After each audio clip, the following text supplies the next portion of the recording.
Kerala PSC മുൻവർഷ പരീക്ഷകളിൽ ചോദിച്ചിരിക്കുന്ന ചോദ്യങ്ങളും അവയുടെ ഉത്തരങ്ങളുമാണ് നമ്മളോട് ഇന്ന് പരിചയപ്പെടുന്നത്. ഹൃദയസ്പന്ദനം, ശ്വാസോച്ഛ്വാസം എന്നീ അനൈച്ഛിക പ്രവർത്തനങ്ങളെ നിയന്ത്രിക്കുന്ന മസ്തിഷ്കത്തിന്റെ ഭാഗം ഏതെന്നാണ് ഒന്നാമത്തെ ചോദ്യം. സെറിബ്രം, സെറിബെല്ലം, തലാമസ്, മെഡുല്ല ഓംബ്ലിഗേറ്റ എന്നതാണ് നമ്മുടെ ഓപ്ഷൻ തന്നിരിക്കുന്നത്. ഓപ്ഷൻ ഡി ആണ് ഉത്തരമായിട്ട് വരിക. മെഡുല്ല ഓംബ്ലോഗേറ്റ ആണ്. ചുവടെ കൊടുത്തിരിക്കുന്നവയിൽ വൈറസ് രോഗമല്ലാത്തത് ഏത്? Nipah, AIDS, diphtheria, chicken ഗുനിയ.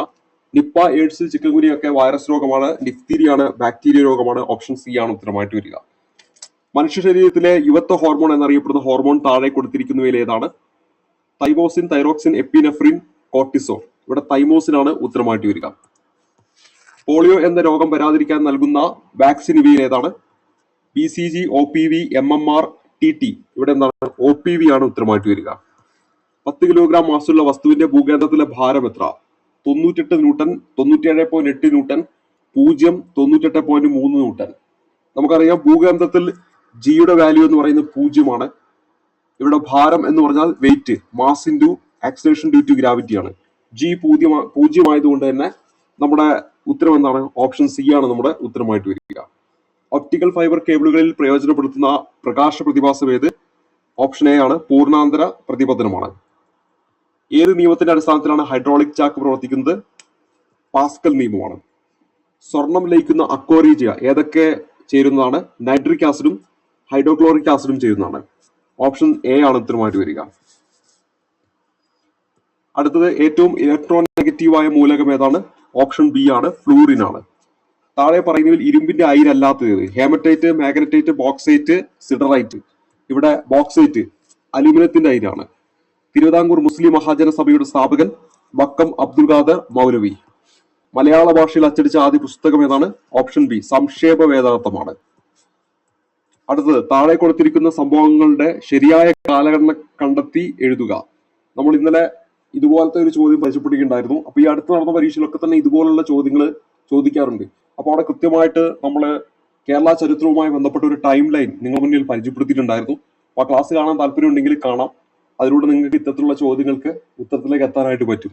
ഇവിടെ നമ്മൾ നോക്കുന്ന സമയത്ത് എപ്പോഴും നമ്മൾ ഇങ്ങനെ ഒരു ചോദ്യം നമ്മൾ കിട്ടുന്ന സമയത്ത് ഓപ്ഷനിലൂടെ പോയിട്ട് ഡിലീഷൻ മെത്തേഡിലൂടെ ഉത്തരത്തിലേക്ക് എത്തുകയായിരിക്കും നല്ലത്. കുറിച്ച് കലാപം, വേലുത്തമ്പിയുടെ കലാപം, മലബാർ കലാപം, ചാനാലകള. കേൾക്കുമ്പോൾ തന്നെ നിങ്ങൾക്ക് മനസ്സിലാക്കാൻ പറ്റും ഏറ്റവും അവസാനം നടന്നിരിക്കുന്നത് മലബാർ കലാപമാണ്. അങ്ങനെയാണെങ്കിൽ ഇവിടെ നമ്മൾക്ക് അവസാനം വരേണ്ടത് 3 ആണ്. അങ്ങനെ ഒറ്റൊരു ഓപ്ഷൻ ഇവിടെ ഉള്ളൂ.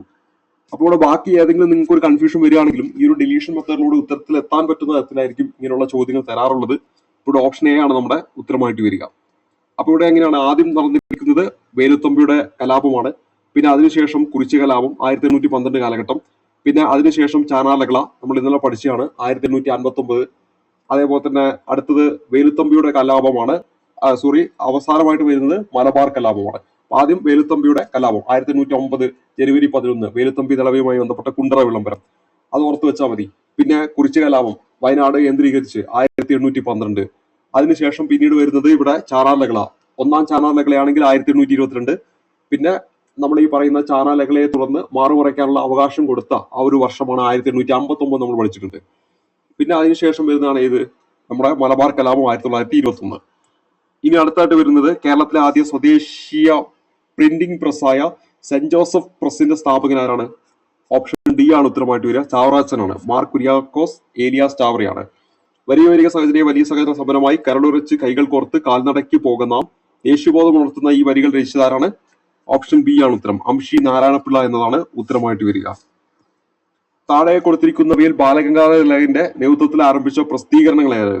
ഉത്തരമായിട്ട് വരേണ്ട എന്താണ്? കേസരിയും മറാത്തയുമാണ്. ഇനി അടുത്ത നമ്മൾ പരിചയപ്പെടുന്നത് താഴെ കൊടുത്തിരിക്കുന്ന പ്രസ്താവനകൾ ലാഹോർ കോൺഗ്രസുമായി ബന്ധമില്ലാത്തത് ഏത്? അപ്പൊ ഇവിടെ കൃത്യമായിട്ട് അടിവേറിയിട്ട് പോകണം. ബന്ധമില്ലാത്തതാണ് കണ്ടുപിടിക്കാൻ പറഞ്ഞത്. അപ്പൊ നമുക്ക് ജവഹർലാൽ നെഹ്റു കോൺഗ്രസിന്റെ പ്രസിഡന്റായി തെരഞ്ഞെടുക്കപ്പെട്ടു, ശരിയാണ്. അപ്പോൾ ഒന്നാമത്തെ സ്റ്റേറ്റ്മെന്റ് നമ്മുടെ ഉത്തരത്തിൽ വരാൻ പാടില്ല. ഇവിടെ എയും സിയും നമുക്ക് ഡിലീറ്റ് ആക്കാം. ഇനി 3ഉം 2ഉം നോക്കിയാൽ മതി. കാരണം ബിയും ഡിയുമാണ് നമ്മുടെ കൈവശമുള്ളത്. 3 എന്ന് പറയുന്നത് ഗാന്ധിജിയുടെ നേതൃത്വത്തിൽ ഒരു നിയമലംഘന പ്രസ്ഥാനം ആരംഭിക്കാൻ തീരുമാനിച്ചു. നിയമലംഘന പ്രസ്ഥാനം ആരംഭിക്കാൻ തീരുമാനിച്ചു എന്ന് പറയുന്നത് എന്താണ്? ശരിയാണ്. അപ്പോൾ അവിടെ നമ്മളോട് പറഞ്ഞിരിക്കുന്ന എന്താണ്? തെറ്റായിട്ടുള്ളത് കണ്ടുപിടിക്കാനാണ് പറഞ്ഞിരിക്കുന്നത്. അപ്പൊ എന്താണ്? രണ്ടാമത്തതാണ് തെറ്റ്. ഓപ്ഷൻ ഡി ആണ് നമ്മുടെ ഉത്തരമായിട്ട് വരിക. താഴെ കൊടുത്തിരിക്കുന്ന വർഷങ്ങളും സംഭവങ്ങളും തമ്മിലുള്ള ബന്ധം മനസ്സിലാക്കി ശരിയായ രീതിയിൽ ക്രമീകരിച്ചിട്ടുള്ള ഉത്തരം കണ്ടെത്തുക. അപ്പൊ ഇത്തരത്തിലുള്ള ചോദ്യങ്ങളൊക്കെ ചെയ്യുമ്പോൾ നമ്മൾ എപ്പോഴും ഡിലീഷൻ മെത്തേഡിലൂടെ തന്നെ പോകണം. ഇവിടെ ക്യാബിനറ്റ് മിഷൻ എന്നാണ് കൊടുത്തിരിക്കുന്നത്. ക്യാബിനറ്റ് മിഷൻ എന്ന് കൊടുത്തിട്ടുണ്ട്. ഇപ്പുറത്ത് കുറെ വർഷങ്ങൾ കൊടുത്തിട്ടുണ്ട്. നമുക്കറിയാം ക്യാബിനറ്റ് മിഷന്റെ വർഷം 1946 1946.